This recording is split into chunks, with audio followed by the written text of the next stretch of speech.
Hello दोस्तों, सुप्रभातम। नमस्कार। मैं आपका दोस्त डी के व्यास एक बार पुनः व्यास एजुकेशन हब के इस मंच पर आपका हार्दिक अभिनंदन करता हूं। दोस्तों, हमने पिछली क्लासेज में 4 टॉपिक कंप्लीट कर लिए हैं। हमने लास्ट टॉपिक पढ़ा जैन दर्शन। जैन दर्शन के बाद दोस्तों आज हम पढ़ने वाले हैं महाजनपद काल। और महाजनपद काल को पढ़ेंगे, इसमें हम पढ़ेंगे कि मगध का उत्कर्ष किस प्रकार हुआ, मगध पर किन किन वंश के शासकों द्वारा शासन किया गया, उन सबको आज हम डिटेल से पढ़ने वाले हैं। दोस्तों, हम देखें जो महाजनपद काल है, इन महाजनपदों का उदय लगभग 6वीं शताब्दी ईसा पूर्व से माना जाता है। दोस्तों, ये कालखंड जो 6वीं शताब्दी ईसा पूर्व का जो कालखंड है, यह कालखंड भारतीय इतिहास में दूसरा नगरीकरण का काल कहलाता है। दोस्तों, इस कालखंड में जो नगरों का विकास होने का प्रमुख कारण लोहे का विकास होना माना जाता है। अर्थात लोहा प्रॉपर रूप से इस कालखंड में नागरिकों के पास या जो साम्राज्य है उस साम्राज्य के पास पर्याप्त मात्रा में लोहा होने के कारण लौह क्रांति इस युग में आ गई थी। फलस्वरूप जो 6वीं शताब्दी ईसा पूर्व का कालखंड है, इस कालखंड में अनेक महाजनपदों का उदय हुआ। दोस्तों, हम बात करें इसी कड़ी में जो 6वीं शताब्दी ईसा पूर्व का कालखंड है, हमने पिछली 2 वीडियो में देखा। हमने बौद्ध दर्शन और जैन दर्शन को पढ़ा। बौद्ध दर्शन और जैन दर्शन जो कि बहुत बड़े संप्रदाय और धर्म माने जाते हैं, इन दो धर्म और संप्रदायों का उदय भी लगभग 6वीं शताब्दी ईसा पूर्व से ही माना जाता है। साथ में मैंने आपको बताया कि आजीवक संप्रदाय का उदय भी इसी कालखंड से माना जाता है। अर्थात जो द्वितीय नगरीकरण की शुरुआत है वो 6वीं शताब्दी ईसा पूर्व से, बौद्ध दर्शन और जैन दर्शन का उदय 6वीं शताब्दी ईसा पूर्व से, आजीविक संप्रदाय का उदय 6वीं शताब्दी ईसा पूर्व से और महाजनपदों का उदय भी 6वीं शताब्दी ईसा पूर्व से माना जाता है। दोस्तों, हम बात करें कि जो महाजनपद है, हमने प्रारंभ में देखा ऋग्वैदिक काल, फिर उसके बाद उत्तर वैदिक काल। ऋग्वैदिक काल और उत्तर वैदिक काल में हमने देखा कि किस प्रकार जो प्रशासनिक इकाइयां हैं वो धीरे धीरे उनका रूप बदलता जा रहा है। तो लास्ट में हमने देखा कि जो ऋग्वैदिक काल है उसमें जो सबसे बड़ी इकाई थी वो जन थी। आगे जाकर कालांतर में जो उत्तर वैदिक काल में जो सबसे बड़ी प्रशासनिक इकाई है वो जनपद के रूप में हमें देखने को मिली। और जो 6वीं शताब्दी ईसा पूर्व तक आते आते अर्थात महाजनपद काल के रूप में परिवर्तित हो गई। जो जनपद थे वे जनपद महाजनपदों में परिवर्तित हो गई। दोस्तों, बात करें कि इन महाजनपदों का उल्लेख हमें कौन कौन से ग्रंथों में देखने को मिलता है। हम बात करें दोस्तों, इस कालखंड में जो बड़े बड़े नगर थे, उन बड़े बड़े नगरों के प्रादुर्भाव के कारण जिन महाजनपदों का जन्म हुआ, उन महाजनपदों को इस कालखंड में हम देखें तो कुल 16 महाजनपद बताए गए हैं, जिनका उल्लेख हम बात करें जो बौद्ध ग्रंथ अंगुत्तर निकाय, ठीक है, किसने लिखा? आनंद कोसलायन ने। आनंद कोसलायन द्वारा लिखित अंगुत्तर निकाय में 16 महाजनपदों का उल्लेख मिलता है। वही बात करें जो महावस्तु और जैन ग्रंथ भगवती सूत्र, महावस्तु जो बौद्ध ग्रंथ है तो महावस्तु में भी 16 महाजनपदों का उल्लेख और जैन ग्रंथ भगवती सूत्र में भी 16 महाजनपदों का उल्लेख किया गया है। तो थोड़ा सा हम नोट कर लेते हैं। महाजनपद काल, तो महाजनपद काल देखें दोस्तों तो इसमें लिखो महाजनपदों का उदय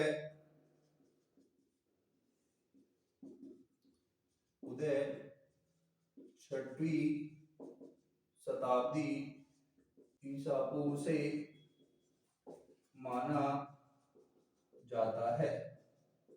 इस कालखंड को भारतीय इतिहास में दूसरा नगरीकरण का काल भी कहा जाता है। इन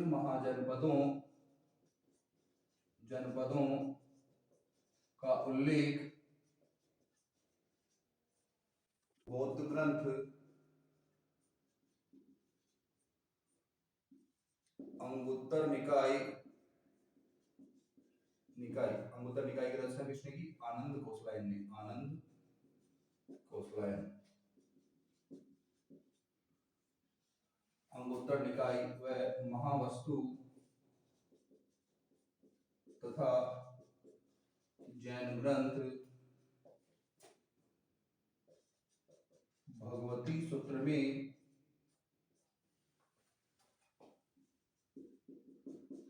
16 महाजनपदों का उल्लेख मिलता है।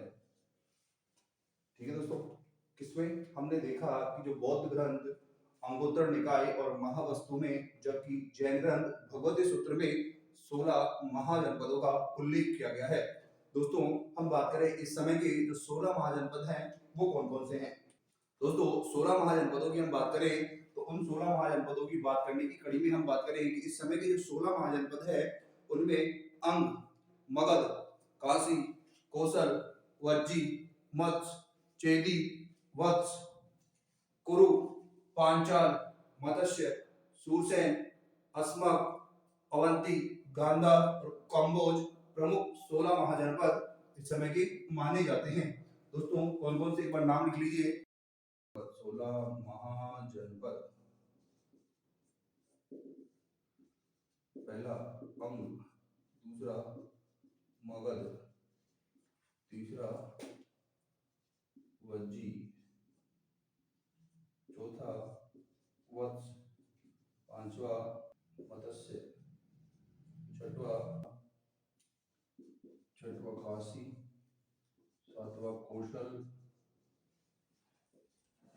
आठवां मल, नौवां चेदी, कुरु, 11वां सुरसेन, 12वां पांचाल, 13वां अस्मक, 14वां गांधार, 14वां गांधार हो गया, 15वां अवंती और 16वां कम्बोज। इस समय के 16 महाजनपदों में दोस्तों जो प्रमुख 16 महाजनपद हैं वो कौन कौन से हैं।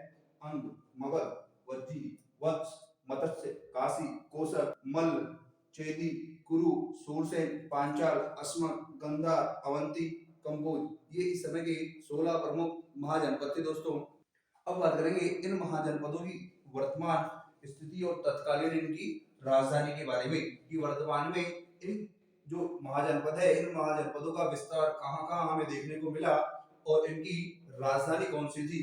तो सबसे पहले बात करें दोस्तों कौन सा, अंग की बात करें, अंग की राजधानी चंपा है जो कि वर्तमान बिहार के मुंगेर व भागलपुर जिलों में अवस्थित था।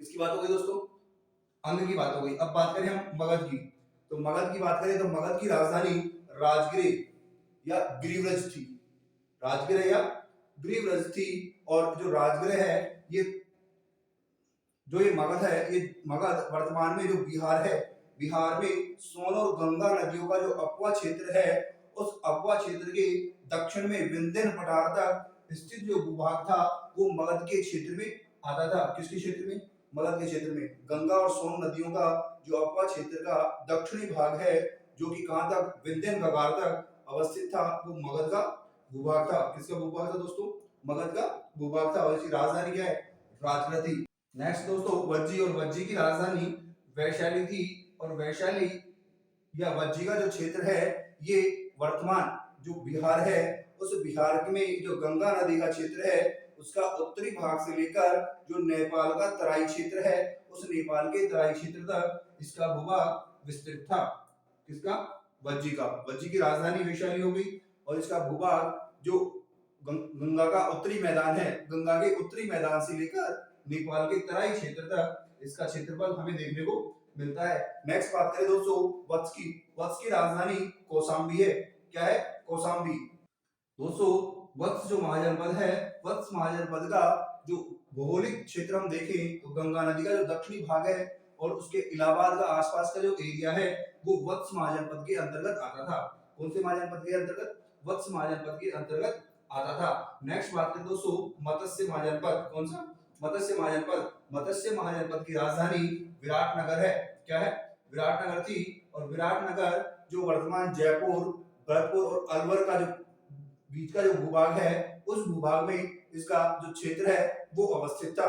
किसका दोस्तों, मत्स्य का। नेक्स्ट बात करें दोस्तों काशी। किसकी बात करें, काशी, काशी की राजधानी वाराणसी थी। और जो काशी है, ये काशी वर्तमान जो वाराणसी का आसपास का जो क्षेत्र है, उस क्षेत्र के आसपास इसका भूभाग अवस्थित था। काशी का भूभाग कहाँ? वर्तमान वाराणसी क्षेत्र है, उस वाराणसी क्षेत्र के आसपास इसका भूभाग अवस्थित था। नेक्स्ट है दोस्तों कौशल। कौशल की बात करें दोस्तों, कौशल की राजधानी श्रावस्ती है। क्या है? श्रावस्ती। जो ये वर्तमान में यूपी का जो अवध अयोध्या का क्षेत्र है, ठीक है, क्या अवध और अयोध्या का क्षेत्र है, ये इस क्षेत्र में जो कौशल महाजनपद है ये विस्तृत था। बात करें कालांतर में, जो बौद्ध काल देखें हम, तो कालांतर में बौद्ध काल में जो कौशल महाजनपद है, इसकी राजधानी को दो भागों में विभाजित कर दिया। इसकी उत्तरी राजधानी के रूप में तो श्रावस्ती को बना दिया, जिसे साकेत भी कहते हैं, और इसकी दक्षिणी राजधानी के रूप में जो कुशावती है, उस कुशावती को इसकी दक्षिणी राजधानी के रूप में स्थापित कर दिया गया। क्या? बुद्ध काल में जो कौशल महाजनपद है, कौशल महाजनपद को जो राजधानी है उनको दो भागों में विभाजित कर दिया। पहले उत्तर में तो क्या श्रावस्ती या साकेत, और दक्षिण में कुशावती को बना दिया गया।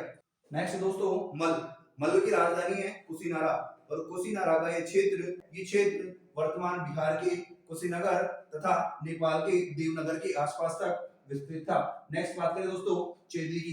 किसकी बात कर रहे हैं? चेदी की। और चेदी की बात करें दोस्तों, तो चेदी की जो राजधानी है वो शक्तिमती थी। चेदी की बात कर रहे हैं, और चेदी की जो राजधानी है वो है शक्तिमती। क्या थी दोस्तों? शक्तिमती थी।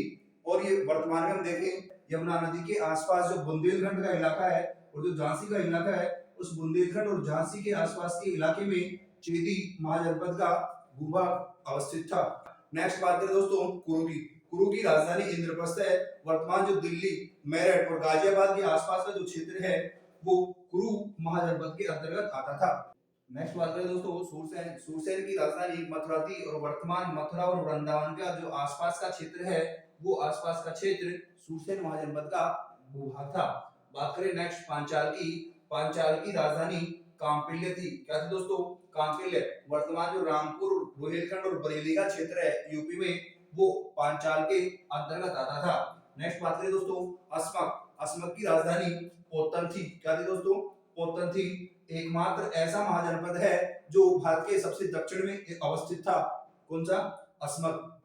एकमात्र ऐसा महाजनपद है जो भारत के दक्षिण में अवस्थित था, वो था अस्मक। अस्मक की राजधानी थी दोस्तों पोटन, और ये गोदावरी नदी के आसपास का जो क्षेत्र है वो अस्मक के भौगोलिक क्षेत्र के अंतर्गत आता था। किसके अंतर्गत? भौगोलिक क्षेत्र के अंतर्गत आता था। नेक्स्ट बात करें दोस्तों गांधार की। गांधार की बात करें दोस्तों, तो गांधार की राजधानी तक्षशिला थी। क्या थी? तक्षशिला थी। और वर्तमान जो पाकिस्तान में स्थित पेशावर और रावलपिंडी है, वो इसका भौगोलिक भूभाग माना जाता है। नेक्स्ट बात करें अवंती की। किसकी बात करें दोस्तों? अवंती। अवंती की राजधानी उज्जैनी थी। क्या थी? उज्जैनी थी। और यह हम देखें कालांतर में जाकर के इसके दो भाग हो गए। क्या? कालांतर में जाकर इसके दो भाग हो गए। जो उत्तरी राजधानी है वो तो क्या कहलाई? उत्तरी राजधानी तो उज्जैन, और इसका दक्षिणी भाग है उसे महेश्वती का नाम दिया गया। नेक्स्ट बात करें दोस्तों कंबोज की। कंबोज की बात करें दोस्तों, कंबोज की राजधानी राजपुर या हाटक थी। क्या थी? राजपुर या हाटक थी। हम बात करें जो जम्मू कश्मीर है, अफगानिस्तान और पाकिस्तान का जो क्षेत्र है, उस क्षेत्र तक कंबोज महाजनपद का भूभाग विस्तृत था। किसका? कंबोज महाजनपद का भूभाग विस्तृत था। बात करें दोस्तों जो कंबोज की राजधानी हाटक है, ये इस महाजनपद काल में घोड़ों के लिए प्रसिद्ध थी। किसके लिए?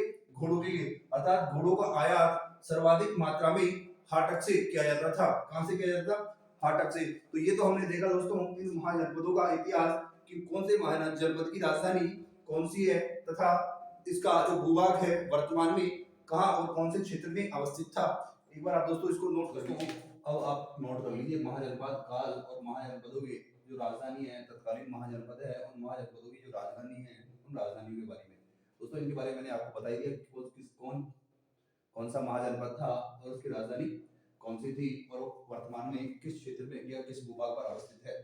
एक दो बातें हैं वो आप थोड़ा नोट कर लीजिए। जो कौशल है, कौशल की राजधानी जो उत्तरी भाग है उसकी राजधानी श्रावस्ती या साकेत थी, जबकि उसकी दक्षिणी राजधानी कुशावती थी। इसके अलावा दोस्तों हम बात करें अवंती। अवंती की भी दो राजधानी है। जो कौशल है तो बौद्ध काल में क्या हुआ? बौद्ध काल में दो भागों में विभाजित हो गया, दो राजधानियां। तो एक तो उत्तरी भाग है उसकी तो श्रावस्ती हो गई, और दक्षिण भाग की कुशावती हो गई। वैसे ही आगे चल करके जो अवंती है, अवंती की जो उत्तरी भाग है उसकी राजधानी तो उज्जैनी थी, जबकि दक्षिणी भाग है उसकी राजधानी महिष्मती थी। नेक्स्ट इसमें बात करें दोस्तों, जो अस्मक है, अस्मक में आप पोर्टल ले सकते हो। जो अस्मक महाजनपद है ये भारत का दक्षिणतम महाजनपद था। क्या था? दक्षिणतम महाजनपद था। इसके अलावा बात करें दोस्तों, जो कंबोज, कंबोज की राजधानी राजपुर हाट है और ये वर्तमान में जम्मू कश्मीर, अफगानिस्तान और पाकिस्तान के मध्य का जो भूभाग है उस भूभाग पर इसका भौगोलिक क्षेत्र अवस्थित था। जो राजपुर और हाटक है महाजनपद काल में घोड़ों के लिए प्रसिद्ध था। किसके लिए प्रसिद्ध था दोस्तों? घोड़ों के लिए प्रसिद्ध था। ये कुछ बातें आप नोट कर लीजिए, एक बार आप इसको स्क्रीनशॉट ले लीजिए। दोस्तों अब महाजनपद देख लिया हमने, महाजनपदों की राजधानी देख लिया और वर्तमान उसका अवस्थित क्षेत्र कहां से कहां तक था ये हमने देख लिया। अब बात करेंगे दोस्तों महाजनपद काल की जो विशेषता है उन विशेषताओं के बारे में, विशेषताएं थी उन विशेषताओं के बारे में हम चर्चा करने वाले हैं। सबसे पहले मैंने आपको दोस्तों प्रारंभ में बताया कि इस समय लोहे का प्रयोग बहुत अत्यधिक मात्रा में होना प्रारंभ हो गया। इस कारण जो एक कालखंड है इसका विकास बहुत तीव्र गति से हुआ। तो नंबर 1 ले लो, लोहे की प्राप्ति के कारण इसका प्रयोग नगरीकरण के विकास में किया गया। क्या? लोहे का प्राप्ति प्रचुर मात्रा में थी और प्रचुर मात्रा में लोहे की प्राप्ति होने के कारण इस समय जो नगरीकरण का विकास है वो हमें देखने को मिलता है। नेक्स्ट बात करें दोस्तों दूसरा, अब से पहले हमने देखा जो व्यापार होता था तो वो व्यापार क्या है? वस्तु विनिमय के माध्यम से होता था कि कोई वस्तु दो, वस्तु के बदले वस्तु लो। तो हमने देखा कि ऋग्वैदिक काल और उत्तर वैदिक काल है, ऋग्वैदिक और उत्तर वैदिक काल में हमने देखा कि गाय को वस्तु विनिमय का साधन मानते थे। जिसके पास जितनी ज्यादा गायें होती थी वो उतना संपन्न माना जाता था। तो ऐसे ही अब हम महाजनपद काल की बात करें तो लोहा आ गया, लोहा आ गया तो इस समय क्या हो गया? मुद्राओं का प्रचलन हो गया। तो इस समय वस्तु विनिमय के स्थान पर मुद्राओं का प्रचलन शुरू हो गया था। क्या? किसका? मुद्राओं का प्रचलन शुरू हो गया था। इस समय जो वस्तु विनिमय की प्रणाली थी उस वस्तु विनिमय की प्रणाली को इन्होंने समाप्त करते हुए क्या मुद्राएं चलाना इन्होंने शुरू कर दिया। क्या चलाना शुरू कर दिया? मुद्राएं चलाना शुरू कर दिया। अब जो इस समय जो मुद्राएं थी दोस्तों उन्हें आहत मुद्रा कहते हैं, आहत मुद्रा, ठीक है, या पंचशील भी हम इसे, पंचशील मुद्राएं, ठीक है। इस समय की जो मुद्राएं थी जिन्हें कहा जाता था आहत मुद्रा या पंचशील मुद्रा कहा जाता था। अब देखेंगे हम जो महाजनपद काल है, क्या जो महाजनपद काल है उस महाजनपद काल में जो प्रशासनिक व्यवस्था है ये इस समय दो तरीके की विद्यमान थी, दो प्रकार की शासन व्यवस्था प्रचलित थी। एक तो कुछ महाजनपदों में गणराज्य शासन व्यवस्था थी और कुछ महाजनपदों में राजतंत्रात्मक शासन व्यवस्था देखने को मिली। नेक्स्ट विशेषता लिखो, इस समय के महाजनपदों में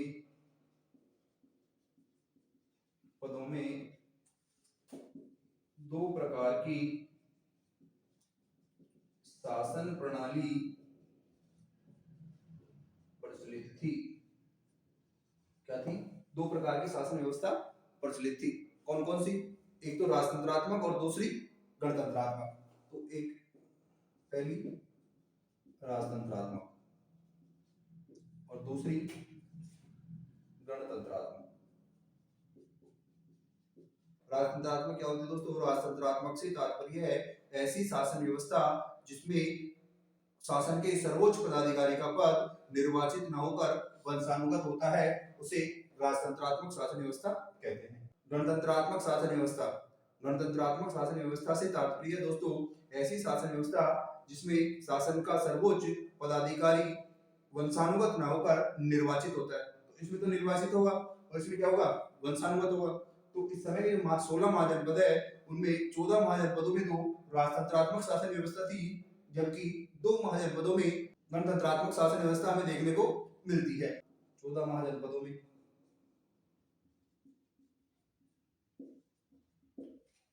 और 2 महाजनपदों में। तो राजतंत्रात्मक शासन व्यवस्था कितने महाजनपदों में थी? 14 महाजनपदों में। जबकि गणतंत्रात्मक शासन व्यवस्था हमें कितने महाजनपदों में देखने को मिलती है? 2 महाजनपदों में देखने को मिलती है।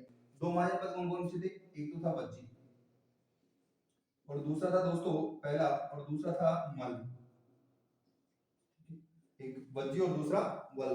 जो वैशाली के बज्जी थे, वैशाली के बज्जी गणतंत्रात्मक शासन व्यवस्था में विश्वास करते थे, जबकि कुशीनारा के जो मल थे, कुशीनारा के जो मल है वो भी गणतंत्रात्मक शासन व्यवस्था में विश्वास करते थे। इस प्रकार 14 महाजनपदों में राजतंत्रात्मक शासन व्यवस्था और 2 महाजनपदों में गणतंत्रात्मक शासन व्यवस्था में देखने को मिलती है। नेक्स्ट बात करें दोस्तों, चौथी जो धार्मिक क्रांति है उसका कालखंड इसे कहा जाता है महाजनपद काल को, अर्थात धर्म का क्या होगा? उदय होगा। तो धर्म उदय में मैंने कहा कि 6वीं शताब्दी में महावीर स्वामी, गौतम बुद्ध, बौद्ध धर्म के संस्थापक गौतम बुद्ध और आजीवक संप्रदाय के संस्थापक मोकलीपुत्र गोसाल, तो इस प्रकार से 3 बड़े संप्रदायों और धर्मों का उदय हुआ। तो धार्मिक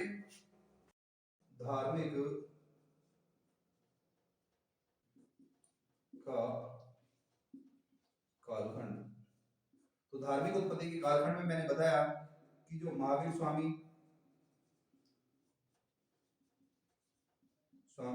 द्वारा जैन धर्म, गौतम बुद्ध द्वारा बौद्ध धर्म तथा मक्खलीपुत्र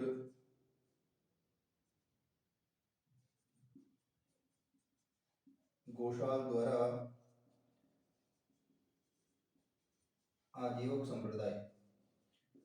तो जो ये कालखंड है, ये कालखंड धार्मिक उत्पत्ति का कालखंड भी माना जाता है। इस समय विश्व की जो प्रमुख धर्म है उन धर्मों का उद्भव इस कालखंड में हमें देखने को मिलता है। तो दोस्तों एक बार आप इसको नोट कर लीजिए, फिर इसके बाद में हम आगे बढ़ेंगे मगध साम्राज्य का उत्कर्ष, मगध साम्राज्य का उदय। अब हम बात करेंगे दोस्तों मगध के उत्कर्ष, मगध साम्राज्य का उद्भव किस प्रकार हुआ और कैसे जो महाजनपद काल है और महाजनपद काल में मगध साम्राज्य था सबसे शक्तिशाली महाजनपद माना जाता था। तो हेडिंग डालो दोस्तों, मगध साम्राज्य का उदय। मगध साम्राज्य का उदय। दोस्तों हम बात करें मगध साम्राज्य के बारे में। मगध साम्राज्य महाजनपदकालीन सबसे समृद्ध महाजनपद था। दोस्तों इस मगध साम्राज्य की अवस्थिति हमने देखी, जो गंगा नदी और सोन नदी का जो दक्षिणतम भाग है, जो कि विंध्याचल पर्वत तक स्थित है, उस विंध्याचल पर्वत के बीच का जो भूभाग, हम बात करें वर्तमान पटना और गया के मध्य अवस्थित जो क्षेत्र है वो मगध साम्राज्य के अंतर्गत आता था। किसके अंतर्गत? मगध साम्राज्य के अंतर्गत आता था। महाजनपद काल की बात कर रहे हैं दोस्तों, तो महाजनपद काल में ये क्षेत्र इस भूभाग तक अवस्थित था। जबकि हम बात करें जो महाजनपद है, इन महाजनपदों में केवल एकमात्र ऐसा महाजनपद है जिसका उल्लेख हमें अथर्ववेद में देखने को मिलता है।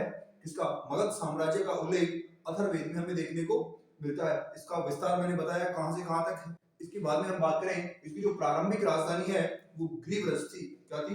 ग्रीवरस थी। कालांतर में इसकी राजधानी को परिवर्तित कर राजगृह बना दिया गया। जबकि हम देखें उसके बाद कालांतर में और भी आगे जब हम मौर्य देखेंगे तो मौर्यों से बाद में इन्होंने इनकी अपनी राजधानी जो मगध की राजधानी है, उस मगध की राजधानी के रूप में पाटलिपुत्र को स्थापित किया। किसको स्थापित किया? पाटलिपुत्र को। तो प्रारंभ में ग्रीवरज, राजगृह और अंत में पाटलिपुत्र। ठीक है, इसके बारे में लिखो। मगध का उल्लेख अथर्ववेद में देखने को मिलता है। किसमें दोस्तों? अथर्ववेद में हमें मगध का उल्लेख देखने को मिलता है। मगध का विस्तार गंगा व सोन नदियों के दक्षिण में विंध्यन कवार्तक अवस्थित था, अर्थात वर्तमान, गया व पटना के मध्य का भूभाग।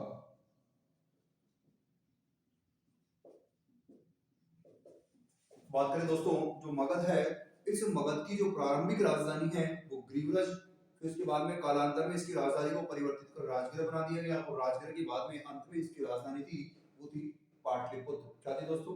पाटलिपुत्र। तो लिखो, मगध की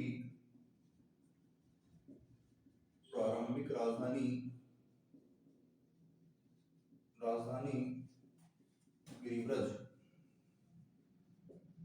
ग्रीवरज थी, कालांतर में इसे परिवर्तित कर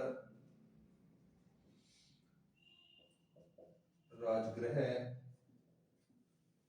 को राजधानी बनाया गया तथा अंत में पाटलिपुत्र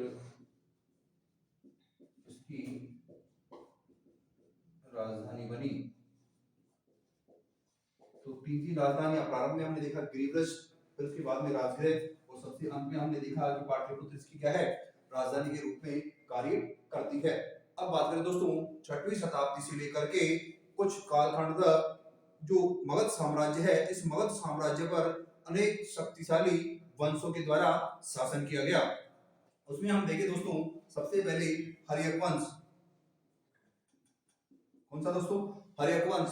जो हर्यक वंश है, हर्यक वंश के शासकों द्वारा मगध साम्राज्य पर लगभग 544 ईसा पूर्व से लेकर 412 ईसा पूर्व तक शासन किया गया। तो 544 ईसा पूर्व से 412 ईसा पूर्व तक कौन सा? हर्यक वंश। नेक्स्ट दोस्तों नागवंश। दोस्तों इस नागवंश ने लगभग 412 ईसा पूर्व से लेकर 344 ईसा पूर्व तक कहां? इस मगध साम्राज्य पर शासन करने का काम किया। तो लिखो, कब से? 412 ईसा पूर्व से 344 ईसा पूर्व तक किसने किया? नागवंश ने। इसके बाद दोस्तों हम बात करें नागवंश के बाद, तो वो वंश आता है नंदवंश। तो नंदवंश ने इस साम्राज्य पर लगभग 300 नंदवंश ने 344 ईसा पूर्व से 322 ईसा पूर्व तक मगध साम्राज्य पर शासन किया। किस पर? मगध साम्राज्य पर शासन किया। इसके बाद दोस्तों हम देखेंगे मौर्य वंश। मौर्य वंश के बाद में पुष्यभूति वंश, पुष्यभूति बाद में गुप्त शासकों द्वारा इस मगध साम्राज्य पर शासन करने का कार्य किया गया।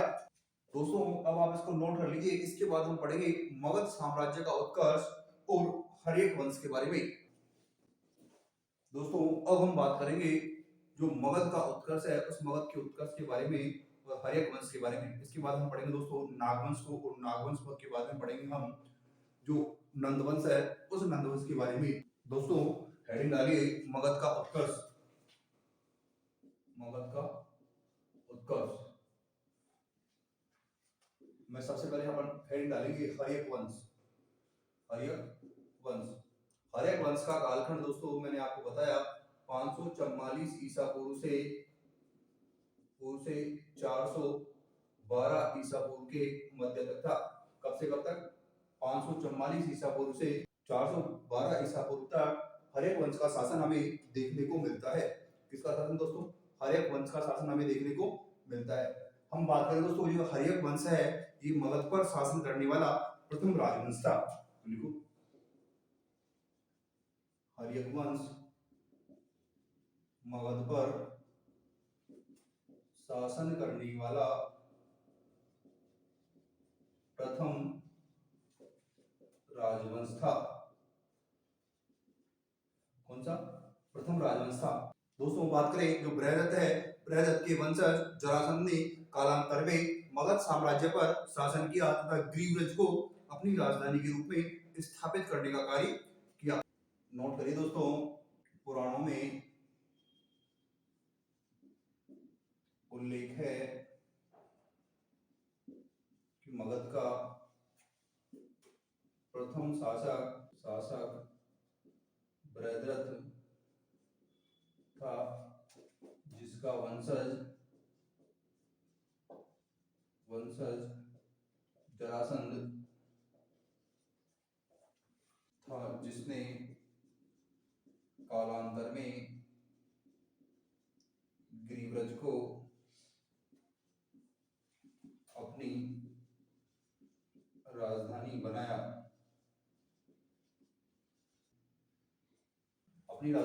इसके बाद में देखें दोस्तों, जो जो बृहद्रथ है अर्थात जो जरासंध है, इस जरासंध के बाद में अर्थात जो ये बृहद्रथ वंश था, इस बृहद्रथ वंश के बाद में कौन सा वंश आया? तो इस बृहद्रथ वंश के बाद में प्रद्योत वंश का शासन हमें मगध पर देखने को मिलता है। और प्रद्योत के बाद में कौन सा शासन? प्रद्योत के बाद में हमने देखा कि शिशुनाग वंश के जो संस्थापक शिशुनाग है, शिशुनाग ने लगभग 6वीं शताब्दी में शिशुनाग वंश की स्थापना मगध साम्राज्य में की। तो इन सबका उल्लेख किसमें? पुराणों में हमें देखने को मिलता है। कालांतर में मगध पर प्रद्योत वंश तथा इसके उत्तर कालांतर में मगध पर शिशुनाग वंश का शासन देखने को मिलता है। तो ये सब बातें कहाँ पुराणों में लिखी हुई है कि पुराणों में कहा गया है कि मगध पर जो प्रथम शासक था वो बृहद्रथ था, और इसका वंशज जरासंध, जिसने गिरिव्रज को कालांतर में अपनी राजधानी के रूप में बनाया। और हम देखिए कालांतर में जाकर के प्रद्योत वंश द्वारा भी इस मगध पर शासन किया गया। और प्रद्योत वंश के बाद में लगभग 6वीं शताब्दी में शिशुनाग वंश की स्थापना हुई। तो जो शिशुनाग है, उस शिशुनाग द्वारा 6वीं शताब्दी ईसा पूर्व शिशुनाग वंश की स्थापना भी मगध साम्राज्य के अंतर्गत ही की गई। अब बात करेंगे दोस्तों जो हर्यक वंश है, इस हर्यक वंश के जो राजा हुए प्रमुख उन राजाओं के बारे में। तो दोस्तों सबसे पहले हेडिंग डालिए बिंबिसार। बिंबिसार के बारे में बात करें दोस्तों, तो बिंबिसार का शासन है 544 ईसा पूर्व से 492 ईसा पूर्व के मध्य हमें देखने को मिलता है। तो शासन 544 ईसा पूर्व से 492 ईसा पूर्व तक। दोस्तों इन्हें जो हर्यक वंश है इनका संस्थापक भी कहा जाता है। ये हर्यक वंश के संस्थापक माने जाते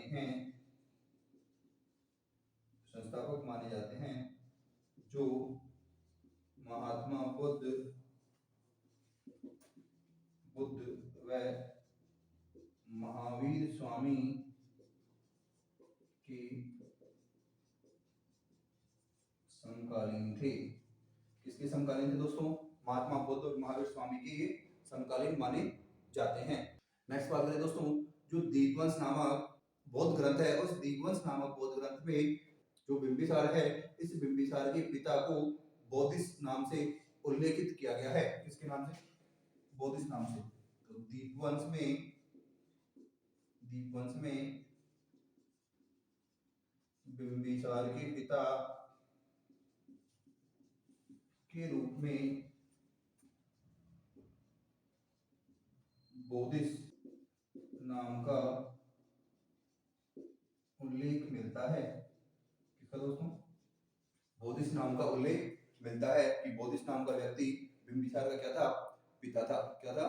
पिता था। जो कहाँ का शासक था? जो राजगृह का शासक था। कहाँ का? राजगृह का शासक था। बात करें दोस्तों बिंबिसार के बारे में, बिंबिसार भी अपने पिता बोधिस की तरह ही एक महत्वाकांक्षी राजा था, जो अपने साम्राज्य विस्तार की नीति को ज्यादा से ज्यादा बढ़ावा देने का काम करता था। आगे नोट डाल के लिखो, बिंबिसार भी अपने पिता की तरह एक महत्वाकांक्षी राजा था, जो साम्राज्य विस्तार की नीति में विश्वास करता था। साम्राज्यवाद विस्तार की जो नीति है उसमें विश्वास करने का काम कौन करता था? बिंबिसार करता था। दोस्तों एक बार आप इसको नोट कीजिए, फिर बिंबिसार के बारे में हम आगे और पढ़ने वाले हैं। दोस्तों हम बात कर रहे थे बिंबिसार के बारे में, और जो बिंबिसार के बारे में हम बात कर रहे थे उसकी कड़ी में हम आगे बात करें कि जो बिंबिसार है, बिंबिसार ने लगभग 500 विवाह किए थे। कितने? 500 विवाह। जो महावंश है, बौद्ध धर्म का जो ग्रंथ महावंश है, उस महावंश में उल्लेख किया गया है कि जो बिंबिसार है उस बिंबिसार की 500 रानियां थी। कितनी रानियां थी? 500 रानियां थी। जबकि हम बात करें जो बिंबिसार है उसकी पहली रानी के बारे में हमें उल्लेख मिलता है कि जो वैशाली है, वैशाली के लिच्छवी राजा चेटक की पुत्री चेलना के साथ बिंबिसार का विवाह हुआ। तो दोस्तों हम बात करें बिंबिसार के प्रथम विवाह के बारे में, तो दोस्तों वैशाली की लिच्छवी राजा चेटक की पुत्री चेलना के साथ बिंबिसार का प्रथम विवाह हुआ। प्रथम विवाह के बाद में हम बात करें जो इनका दूसरा विवाह हुआ वो इक्ष्वाकु वंशीय जो शासक था इस समय प्रसेनजीत, उसकी बहन महाकोशला के साथ भी किसका विवाह हुआ? बिंबिसार का विवाह में देखने को मिलता है। किसके साथ? महाकोशला के साथ। महाकोशला के साथ किसका विवाह हुआ? बिंबिसार का विवाह भी हमें देखने को मिलता है। तो नोट करके एक एक लिख लीजिए। बिंबिसार का प्रथम विवाह वैशाली के लिच्छवी राजा चेटक की पुत्री चेलन्ना के साथ हुआ। दूसरा विवाह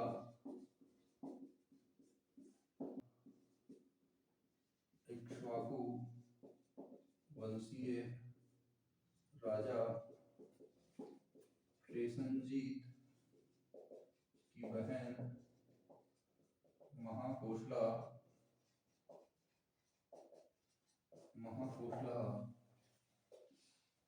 के साथ हुआ। किसके साथ हुआ? महाकोशला के साथ हुआ।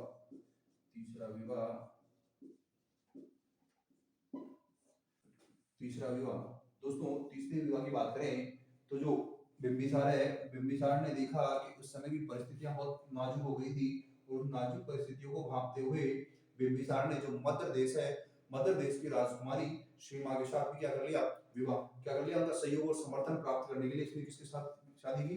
मद्र देश की जो राजकुमारी थी क्षेमा, उसके साथ उन्होंने विवाह किया। बिंबिसार ने सहयोग व समर्थन प्राप्त करने के लिए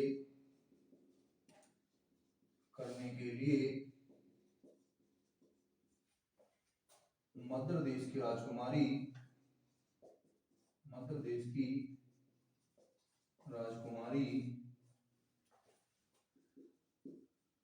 क्षेमा के साथ विवाह किया। नेक्स्ट आगे लिखिए दोस्तों, बौद्ध ग्रंथ महावंश में बिंबिसार के 500 रानियां होने का उल्लेख मिलता है। किसमें? जो बौद्ध ग्रंथ महावंश है इसमें बिंबिसार के 500 रानियां होने का उल्लेख हमें मिलता है। दोस्तों जो बिंबिसार है, बिंबिसार ने अपने मैत्री संबंध भी अच्छे बना रखे थे। क्या बना रखे थे? मैत्री संबंध भी अच्छे बना रखे थे, क्योंकि तत्कालीन परिस्थितियों को भांपते हुए इन्होंने जो आस पड़ोसी जो राजा थे उनके साथ अपने मैत्री संबंध अच्छे किए। जिसमें हम सबसे पहले देखें जो अवंती के शासक थे चंड प्रद्योत। कौन? चंड प्रद्योत। तो चंड प्रद्योत के साथ इन्होंने घनिष्ठ मित्रता की। क्या की? घनिष्ठ मित्रता की, और जिसका उल्लेख हमें बौद्ध ग्रंथों में देखने को मिलता है कि जो चंड प्रद्योत है, ये चंड प्रद्योत एक बार पांडु रोग से ग्रसित हो गए थे। किससे?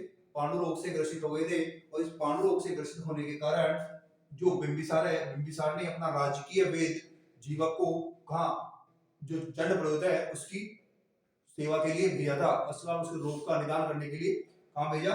इन्होंने अवंती जीवक को भेजा था। तो ये भी नोट कर लीजिए दोस्तों।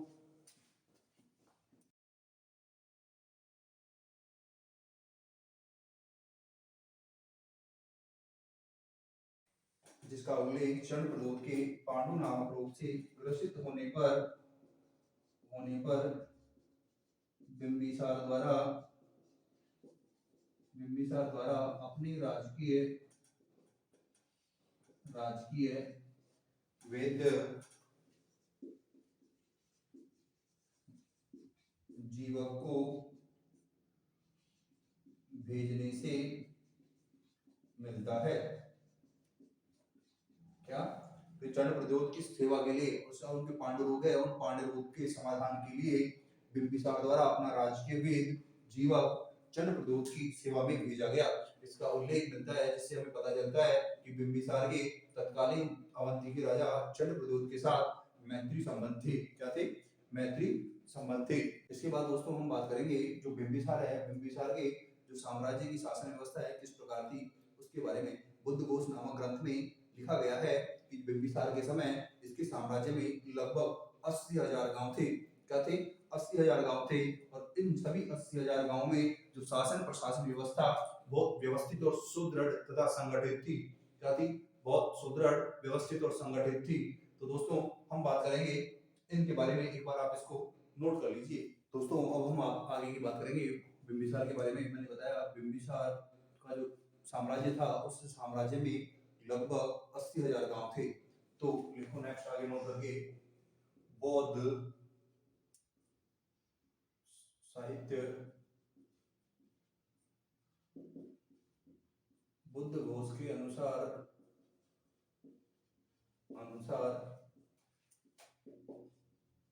बिंबिसार के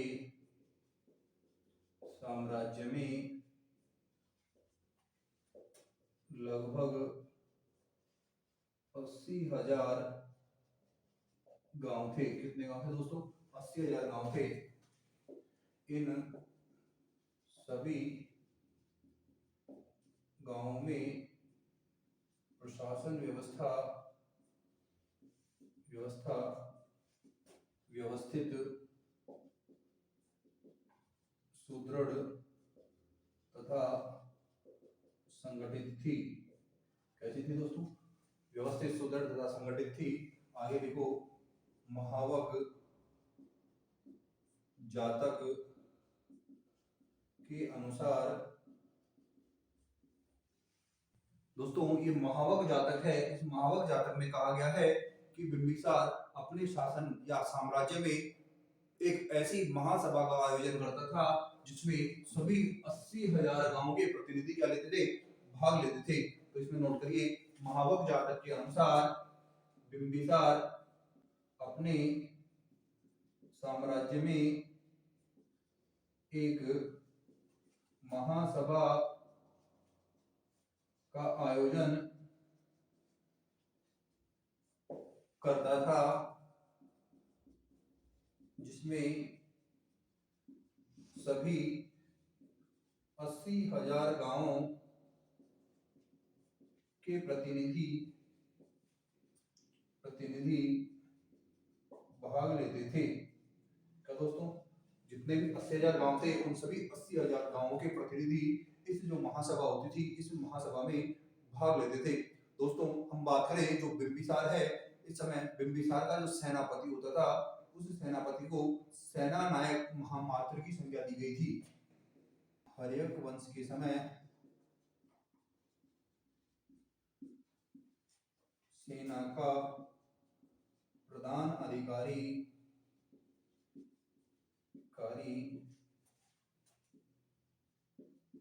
सेना नायक महामात्र कहलाता था। क्या कहलाता था दोस्तों? सेना नायक महामात्र कहलाता था। किसके समय? हर्यक वंश की बात करें हम दोस्तों, हर्यक वंश के समय हम बात करें दोस्तों, हर्यक वंश का जो शासक था बिंबिसार ने लगभग 52 वर्षों तक शासन किया। कितने वर्षों तक शासन किया? 52 वर्षों तक शासन किया। लेकिन ऐसा कहा जाता है कि जो बिंबिसार का जो अंतिम समय था वो बहुत ही दुखपूर्ण था। कैसा था दोस्तों? दुखपूर्ण था, क्योंकि इसके पुत्र अजातशत्रु द्वारा बिंबिसार को गिरफ्तार कर किसी कारागृह में डाल दिया गया। और इसी प्रकार यातनाएं दे देकर उनको मार दिया गया। पढ़ाया गया 1857 की क्रांति के समय हमारे सागरमल गोपा को भी जेल में कैद करके बहुत सारी यातनाएं दी गई। इसी प्रकार बिंबिसार को भी उसके पुत्र अजातशत्रु द्वारा अनेक प्रकार की यातनाएं दी गई और यातनाएं देने के कारण उनकी मृत्यु हो गई। 492 ईसा पूर्व बिंबिसार का देहांत हो गया। तो लिखो लगभग 52 वर्षों तक शासन करने के उपरांत बिंबिसार को उसके पुत्र अजातशत्रु द्वारा कैद कर लिया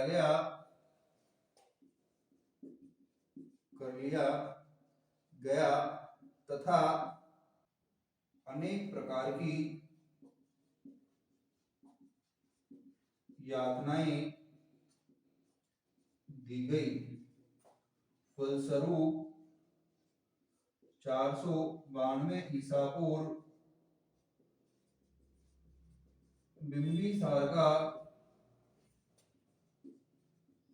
देहांत हो गया। अतः ग्रंथों में उल्लेख किया गया है कि बिंबिसार का अंतिम समय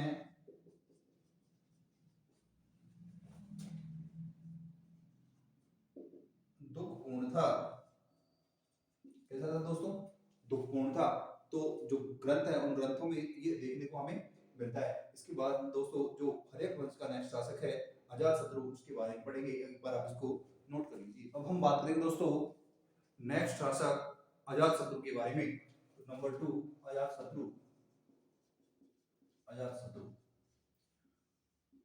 किसके बारे में पढ़ रहे हैं दोस्तों? अजातशत्रु के बारे में। अजातशत्रु के बचपन का नाम कुणिक था। क्या था दोस्तों?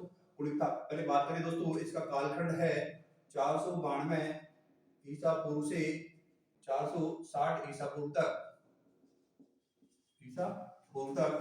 बात करें इनके बचपन का नाम कुणिक। दोस्तों हम बात कर रहे हैं अजातशत्रु के बारे में। जिस प्रकार अजातशत्रु ने अपने पिता बिंबिसार की हत्या की, उसी प्रकार अजातशत्रु के पुत्र उदयन द्वारा भी अजातशत्रु की हत्या कर दी गई। किसकी? अजातशत्रु की हत्या कर दी गई। किसने? जो अजातशत्रु का पुत्र था उदयन ने अजातशत्रु की हत्या कर दी। इसलिए जो इतिहास है, इतिहास के पन्नों में हर्यक वंश है, इस हर्यक वंश को पितृहंता वंश भी कहा जाता है। क्या कहा जाता है? पितृहंता वंश भी कहा जाता है। तो अजातशत्रु खुद पितृहंता हो गया। किसकी हत्या की? बिंबिसार की। और अजातशत्रु की हत्या उसके पुत्र उदयन ने की, तो उदयन भी क्या हो गया? पितृहंता हो गया। इसलिए इस कालखंड में जो हर्यक वंश है, इस हर्यक वंश को पितृहंता वंश कहा गया है। तो आगे लिखो दोस्तों, अजातशत्रु को पितृहंता कहा जाता है, जबकि अजातशत्रु की हत्या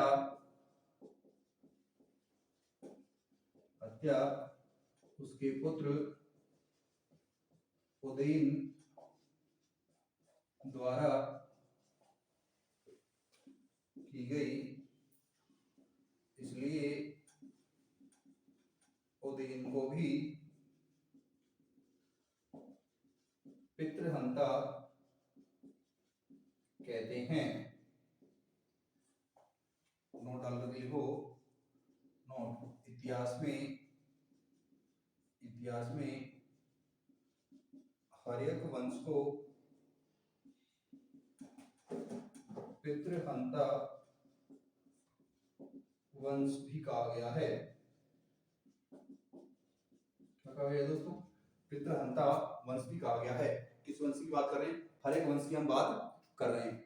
अब बात करें दोस्तों जो अजातशत्रु है, इस अजातशत्रु की हम सबसे बड़ी उपलब्धि देखें तो इस समय की जो सबसे बड़ी उपलब्धि है अजातशत्रु की, वह दोस्तों वज्जी संघ पर विजय प्राप्त करना। क्या?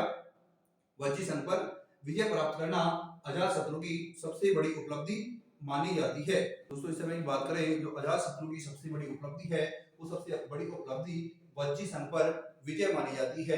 क्या? वज्जी संघ पर विजय इसकी सबसे बड़ी उपलब्धि मानी जाती है।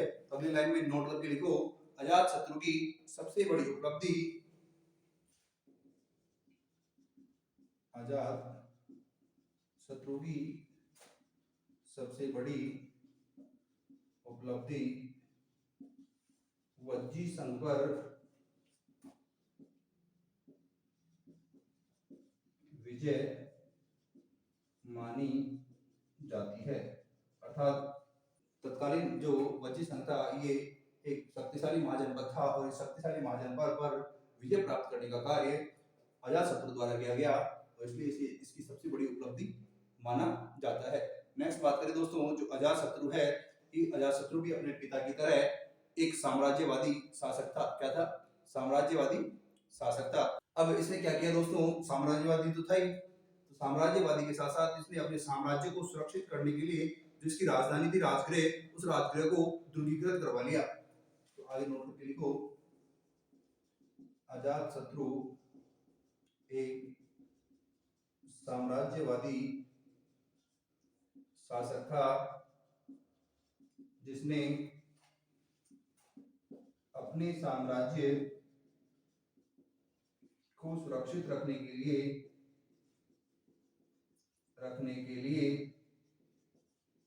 अपनी राजधानी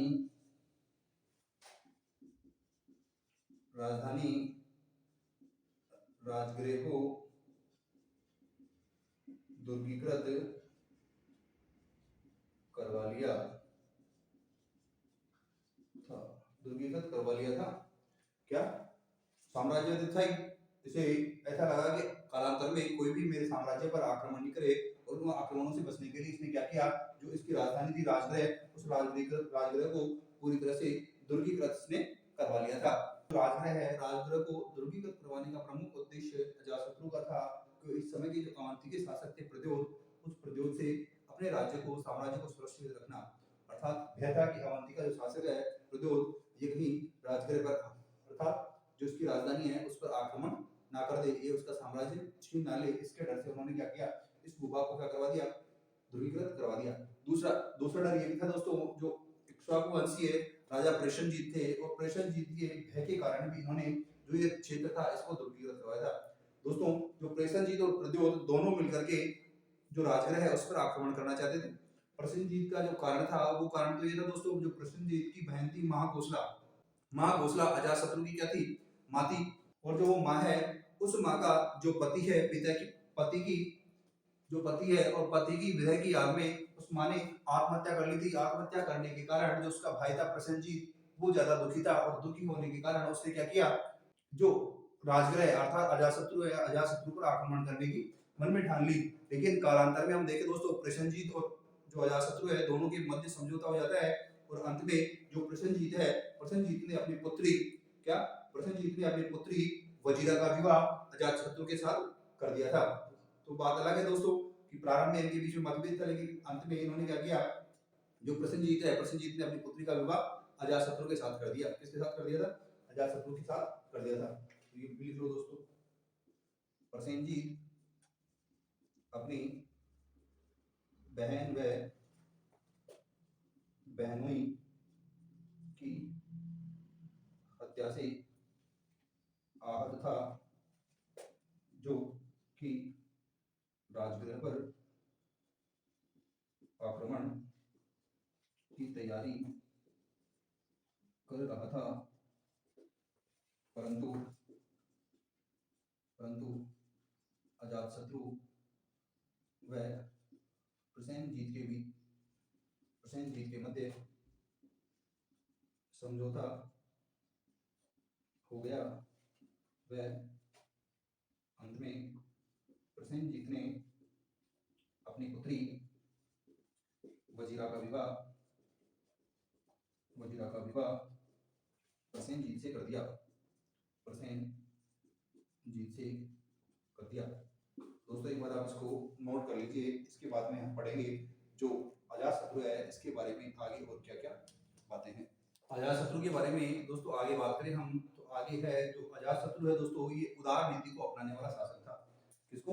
उदार नीति को अपनाता था और ये जैन और बौद्ध दोनों मतों में विश्वास करता था। किसमें? जैन और बौद्ध दोनों मतों में विश्वास करता था। तो इस पॉइंट को भी नोट कर लीजिए। अजातशत्रु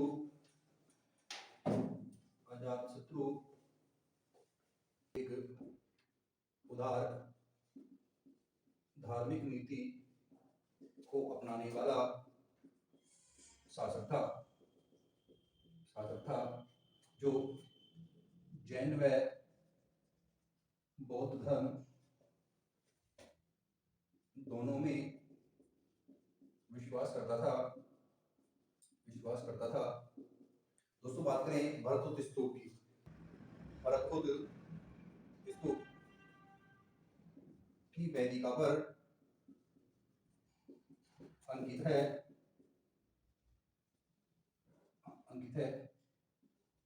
अजातशत्रु भगवतो वंदते।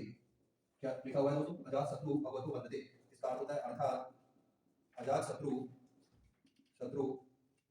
बुद्ध की आराधना करता है। क्या? अजातशत्रु बुद्ध की आराधना करता है। ये लिखा हुआ है किस पे? भरतपुर स्तूप की जो वेदिका है उस पर लिखा हुआ है अजातशत्रु भगवतो वंदते, अर्थात इसका मतलब होता है भगवान बुद्ध की पूजा करता है। कौन? अजातशत्रु। इसके बाद में दोस्तों हम देखें कि जो महात्मा बुद्ध है, जो महात्मा बुद्ध के निर्वाण के बाद हम देखें तो उसके जो अवशेष है उन अवशेषों को 8 भागों में बांटा था। कितने भागों में? 8 भागों में विभाजित किया था और उनमें से जो एक भाग है उसके अवशेषों पर अजातशत्रु ने राजगृह में स्तूप का निर्माण करवाया था। तो लिखो अजातशत्रु ने बुद्ध के निर्माण के बाद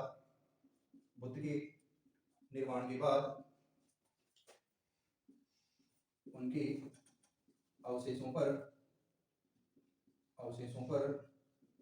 राजगृह में स्तूप का निर्माण करवाया। काफी दोस्तों राजगृह में, तो राजगृह में बुद्ध के अवशेष पर निर्माण किसने करवाया था? तो अजातशत्रु ने करवाया था। तो बुद्ध के अवशेषों पर राजगृह में स्तूप का निर्माण किसके द्वारा करवाया गया? अजातशत्रु के द्वारा करवाया गया।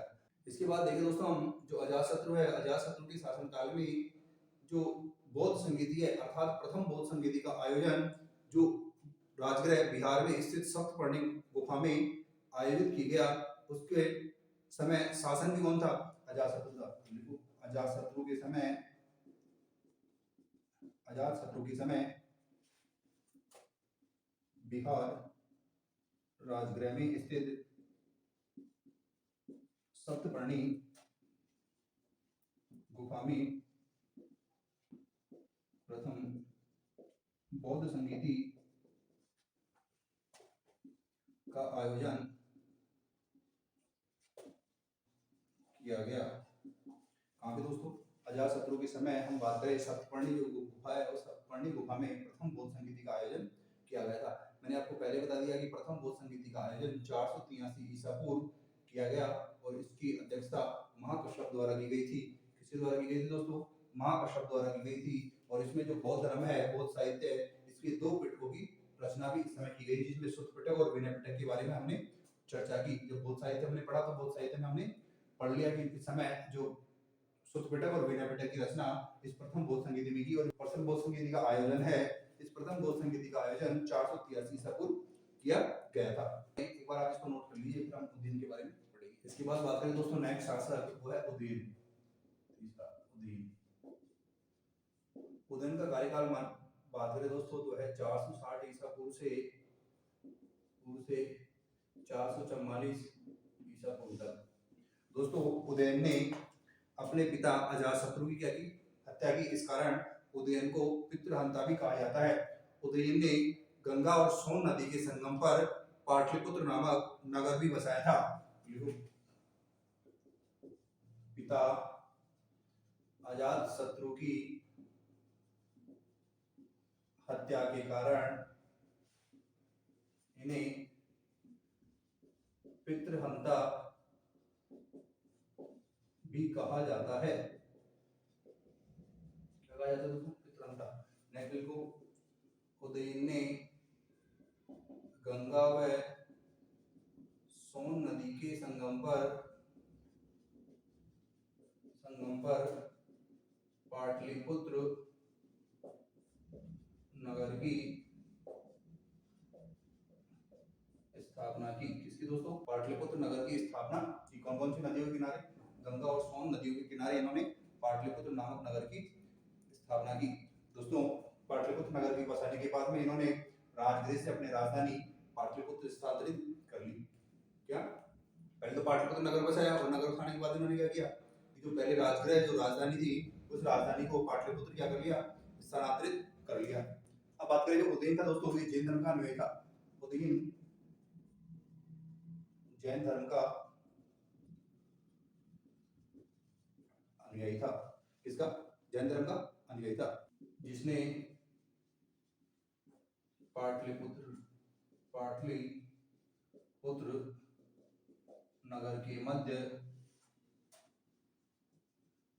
चैत्य ग्रहों का निर्माण करवाया था। तो दोस्तों आपसे पूछा जाए कि पाटलिपुत्र नगर के मध्य चैत्य ग्रहों का निर्माण किसने किया? तो उदयन द्वारा किया गया था। उदयन क्योंकि किसका? जैन धर्म का अनुयायी था। किसका? जैन धर्म का अनुयायी था। दोस्तों आगे बात करें कालांतर में हम देखें जो उदयन है, उदयन के जो 3 पुत्र हैं उनका उल्लेख हमें इतिहास में देखने को मिलता है। एक कौन कौन से? एक अनिरुद्ध, एक मुंडक और एक नागदशक। कौन? अनिरुद्ध, मुंडक और नागदशक। बात करें दोस्तों, ये तीनों क्या है? बहुत ज्यादा विलासीपूर्ण जीवन व्यतीत करते थे। कौन कौन? अनिरुद्ध, मुंडक और नागदशक। ये तीनों क्या करते थे? विलासितापूर्ण जीवन व्यतीत करते थे। इनको साम्राज्य की कोई परवाह नहीं थी। क्या नहीं थी? साम्राज्य की कोई परवाह नहीं थी। इसलिए जो ये साम्राज्य है, इस साम्राज्य में कोई काबिल शासक नहीं होने के कारण इस साम्राज्य का तुरंत ही क्या हो गया? अंत हो गया। तो देखो इतिहास में उदयन के 3 पुत्रों का उल्लेख मिलता है जो अत्यधिक विलासिता पूर्ण जीवन जीने में विश्वास करते थे। अतः इस साम्राज्य को योग्य उत्तराधिकारी नहीं मिल पाने के कारण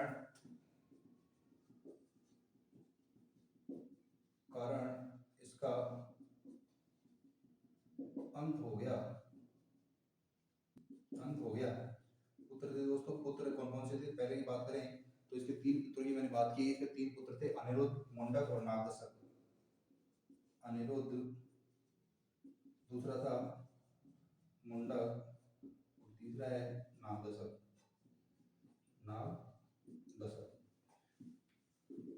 नागदशक हर्यक वंश का